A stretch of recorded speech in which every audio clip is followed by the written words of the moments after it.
King Solomon, wisdom, glory, the temple, and the fall of a great king. After the death of King David, Israel stood at a turning point. David had united the nation, defeated its enemies, and prepared the foundation for a future of peace. Before his death, David appointed his son Solomon as king. Solomon was young and inexperienced, but the weight of an entire kingdom now rested on his shoulders. The throne passed peacefully from father to son, but Solomon knew that ruling God's people was not an easy task. One night, God appeared to Solomon in a dream.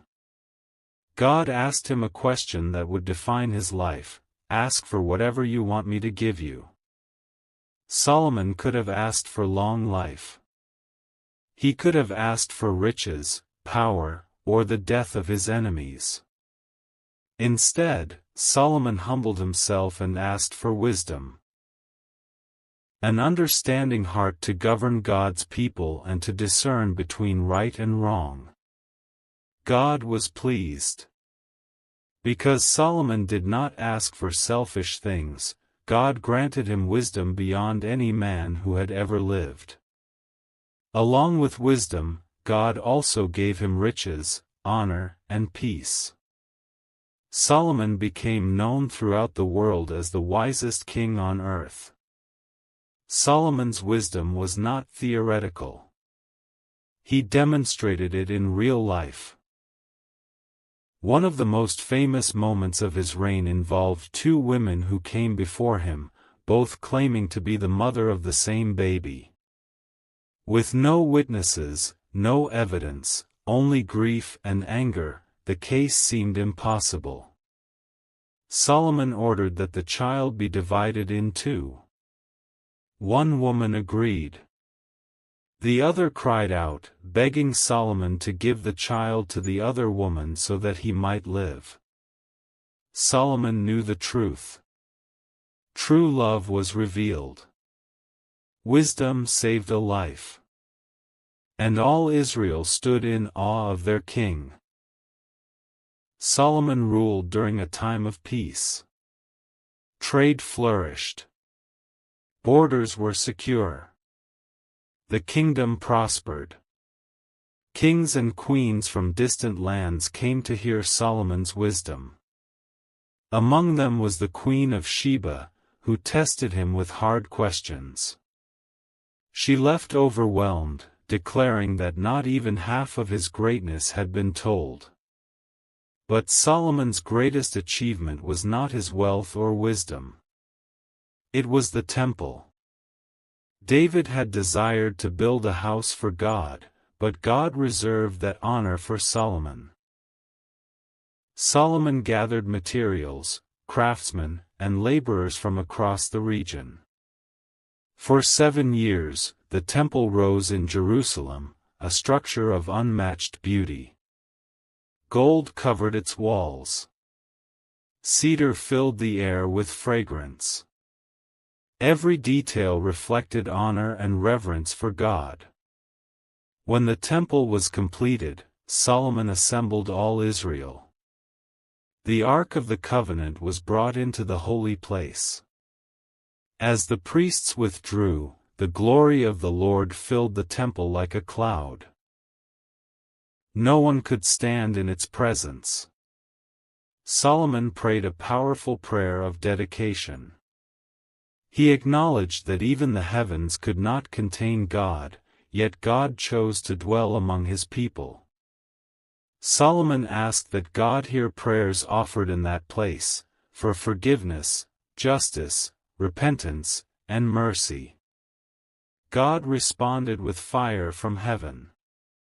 The temple became the spiritual heart of Israel. At this moment, Solomon stood at the height of his life. Wisdom guided him. God's presence surrounded him. Peace defined the land.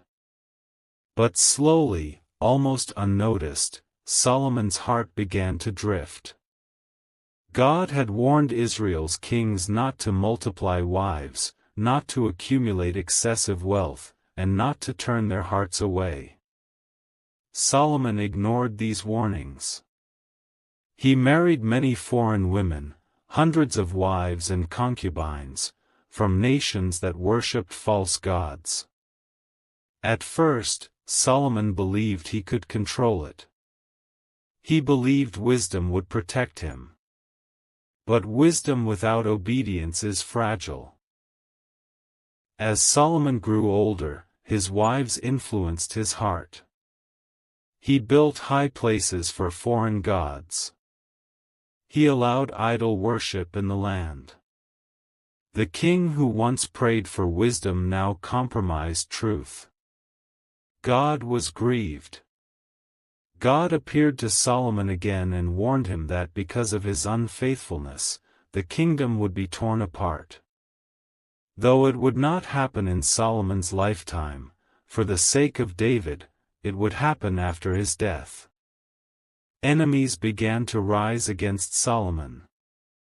Peace slowly faded. Fear replaced confidence. The glory of the early years dimmed. Solomon continued to rule, but the joy was gone. In his later years, Solomon reflected deeply on life. He wrote words filled with sorrow and truth. He realized that wealth, pleasure, power, and achievement are meaningless without God.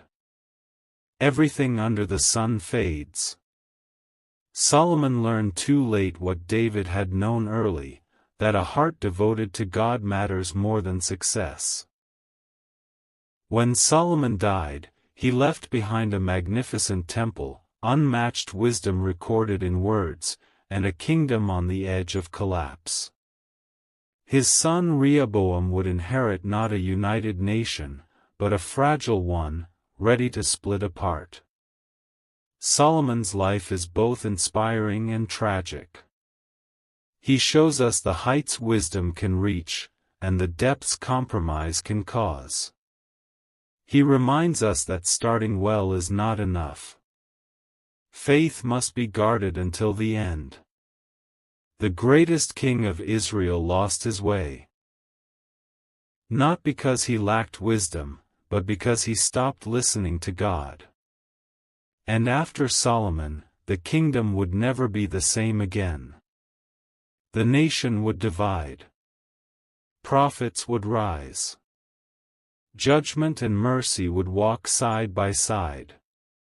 The story continues. Even after changing multiple industries, Elon Musk knew one thing very clearly. The hardest part of innovation is not technology. It is people. Expectations rise, pressure multiplies, and mistakes become global headlines. Every decision he made was watched, judged, and dissected in real time. As Tesla grew into a global powerhouse, Elon faced constant resistance. Governments challenged him. Short sellers bet against him. Media questioned his leadership. Production delays were called disasters. But Elon stayed focused on first principles. When something failed, he asked why at the most basic level, then rebuilt the solution from scratch. SpaceX faced its own storms. Rockets are not forgiving. One small error could destroy years of work in seconds. Launches were delayed. Tests failed. Critics returned. But SpaceX engineers, led by Elon's relentless standards, kept pushing. They learned faster than anyone else in the industry. What once took decades now took months. Then came the moment that changed space history again. SpaceX successfully sent astronauts to the International Space Station using its own spacecraft. For the first time, a private company achieved what only governments once could. It was not just a technical win. It was a statement. Innovation does not belong to institutions. It belongs to those willing to challenge limits. Elon's vision expanded further. He believed transportation itself was broken. That belief gave rise to ideas like the Hyperloop. Faster than planes. Cleaner than cars. Many called it unrealistic. Elon released it as open source, inviting the world to improve it. To him, progress mattered more than ownership. His approach to leadership remained intense. He demanded clarity, speed, and accountability. Some found it inspiring. Others found it overwhelming. Elon accepted both. He believed extraordinary goals require extraordinary effort. Despite success, Elon often spoke about stress and loneliness. Carrying responsibility for companies that could shape humanity was not easy. Failures were public. Pressure was constant. But he kept moving forward because he believed the mission was bigger than comfort. Elon Musk does not see himself as a genius. He sees himself as someone willing to think longer, work harder, and risk more. He believes most limits exist because people accept assumptions without questioning them. His story reminds us that progress is messy. Innovation is uncomfortable. And the future is built by people who are misunderstood before they are respected. Elon Musk's journey is still unfolding. New challenges appear. New risks emerge. New critics rise. But one thing remains unchanged. His refusal to slow down. Because for Elon Musk, the future is not something to wait for. It is something to build. Elon Musk does not think in years. He thinks in centuries. While the world focuses on short-term comfort, his mind stays fixed on one question: how does humanity survive the long game? To Elon, the future is not a dream. It is a responsibility. Mars stands at the center of that vision. Elon believes Earth is fragile. A single asteroid, pandemic, or global collapse could erase everything humans have built. Becoming a multi-planet species is not science fiction to him. It is insurance for civilization. SpaceX's ultimate mission is to build a self-sustaining city on Mars, powered by solar energy, protected by technology, and capable of surviving without constant support from Earth. Starship is the key. A fully reusable spacecraft designed to carry humans, cargo, and entire infrastructures across planets. Failures are expected. Explosions are part of the process. Elon sees each failure as data. Every test brings humanity one step closer to interplanetary life. His goal is not flags on Mars. His goal is permanence. But Elon knows space alone is not the greatest threat. Artificial intelligence worries him deeply. He believes uncontrolled AI could become more dangerous than nuclear weapons. That fear is why he speaks openly about AI regulation and safety. Yet he also understands that stopping AI is impossible. So instead of resisting it, he wants humans to evolve alongside it. Neuralink represents that bridge. A direct connection between the human brain and machines. Not to replace humanity, but to protect it. Elon imagines a future where paralysis can be cured, memory can be restored, and humans can keep pace with intelligent machines. Risky? Yes. Necessary? He believes so. Energy remains another pillar of survival. Elon's future depends on sustainable power. Solar energy, battery storage, and electric transportation are not trends to him. They are survival tools. Without clean energy, the planet collapses. Tesla's mission goes far beyond cars. It is about transforming how humanity powers its existence. Connectivity ties it all together. Starlink aims to give every human access to information, education, and opportunity. Elon believes intelligence grows when knowledge is shared. A connected planet is a stronger planet. Critics say his ideas are too ambitious, too dangerous, too unrealistic. Elon hears them and keeps building. History, he believes, rewards those who attempt the impossible, not those who predict failure. Elon Musk's roadmap is not about fame or wealth. It is about reducing existential risk, protecting consciousness, giving humanity options when the odds turn against us.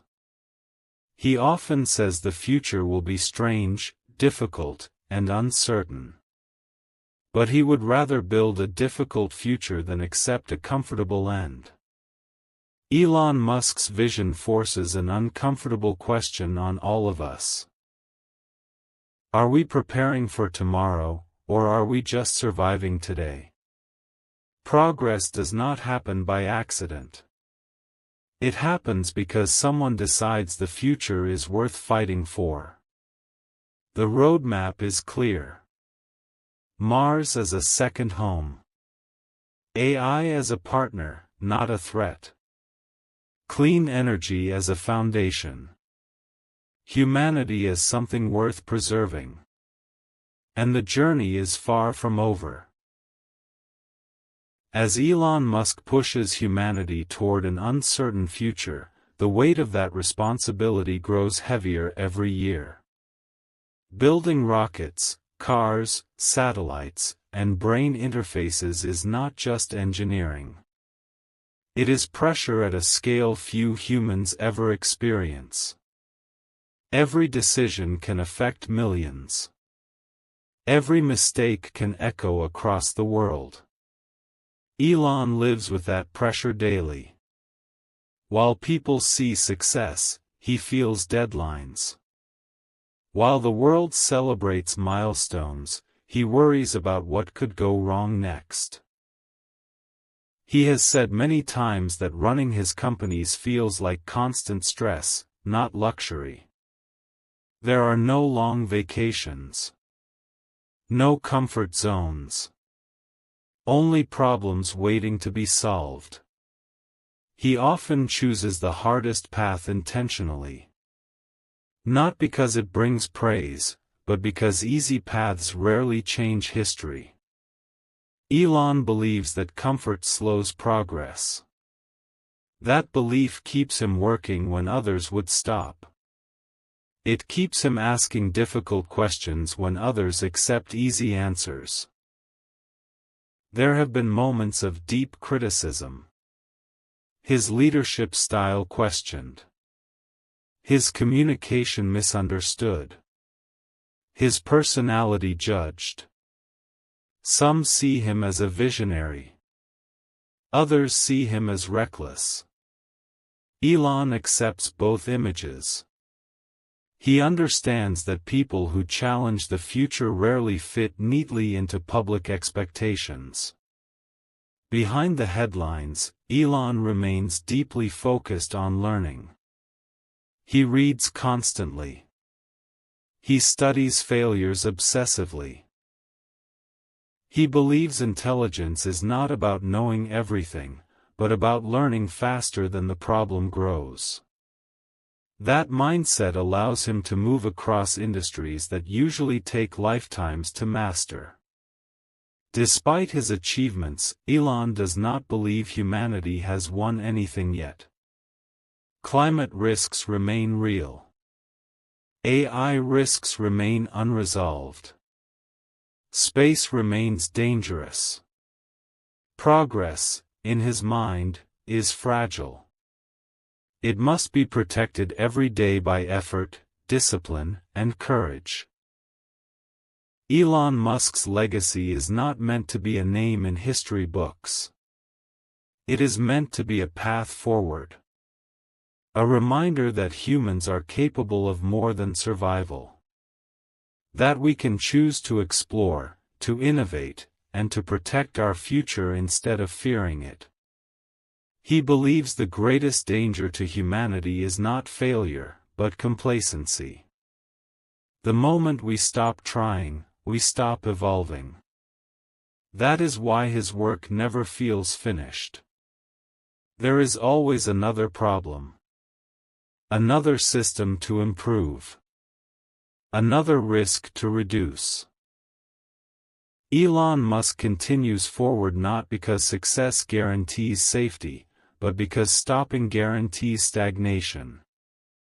His journey shows that the future is not shaped by those who wait for certainty. It is shaped by those willing to act in uncertainty. And somewhere between rockets launching, factories running, and ideas being criticized, one message remains clear. Humanity's future will not be built by perfect people. It will be built by persistent ones. The story continues. The pressure continues. The mission continues. Because for Elon Musk, the future is not optional. It is a responsibility.